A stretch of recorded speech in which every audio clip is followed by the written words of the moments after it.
Salut tout le monde. Allez, j'ai un d'entre vous qui est revenu vers moi vers une question, je sais pas trop comment la traiter. On m'a demandé, voilà, il a des passe-coques sur son bateau qui sont un peu durs et il me dit Steph, j'ai un petit peu peur qu'il me reste dans les mains, donc ce que je fais c'est que je les bouge pas trop, en fait je les ouvre quand on part en mer. Je les laisse ouverts tout le temps où on navigue pour éviter que les gens jouent avec les vannes, et puis quand on rentre au port je les referme et je fais comme ça. Est-ce que c'est nécessaire d'avoir les passe-coques fermés en mer?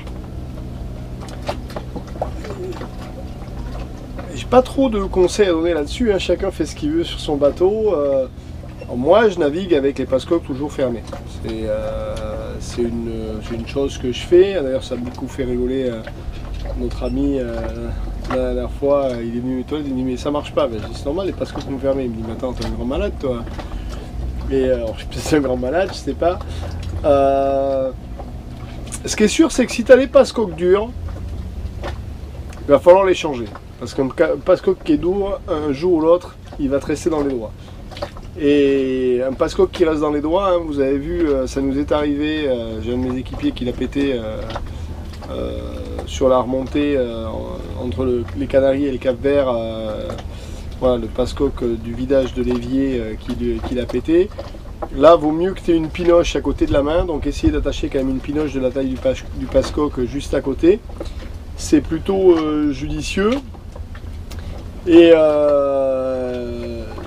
la chose que je faisais quand je travaillais sur les bateaux de luxe, où là tu peux pas forcément demander aux propriétaires de fermer les passe-coques de ses toilettes chaque fois qu'il y va. Je me t'ai fait une routine où toutes les semaines j'allais les manipuler, ce qui évite qu'ils se grippent et des choses comme ça. Donc si vous avez des passe-coques qui marchent bien et que vous n'avez pas envie de vous embêter à les fermer, c'est quand même bien d'essayer de les manipuler une fois par semaine. Alors c'est beaucoup plus difficile quand le bateau reste en marina et qu'il n'est pas utilisé pendant 6 mois, parce que là c'est compliqué. Mais si vous avez des passe-coques qui se ferment et qui s'ouvrent très très mal, franchement la prochaine fois que vous allez faire votre carénage, changez-les, ça va vous apporter une paix de l'esprit et vous serez sûr que voilà, tout ça c'est neuf et que ça se passe bien.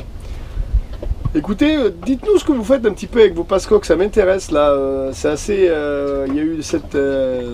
J'avais fait un sketch là-dessus, un coulé par les poulaines, mais c'est intéressant de savoir si les gens les ferment ou pas, et où est notre degré de psychopathie là-dessus. Est-ce qu'il y a beaucoup de psychopathes comme moi qui ferment les passe-coques tout le temps, ou est-ce que la plupart des gens naviguent passe-coques ouverts et ça se passe très bien? Et d'ailleurs, en parlant de ça, c'est ce que c'est intéressant aussi de savoir, c'est ceux qui.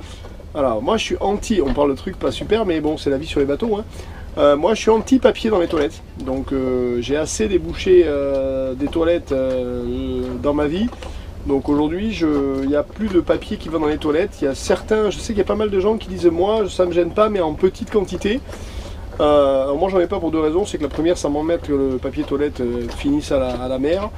Bon, c'est pas mieux que nos défections, mais bon, et de deux, ça m'évite de boucher les toilettes. Mais est-ce que vous laissez les gens mettre du papier? Est-ce que vous êtes ennuyé avec ça ou pas?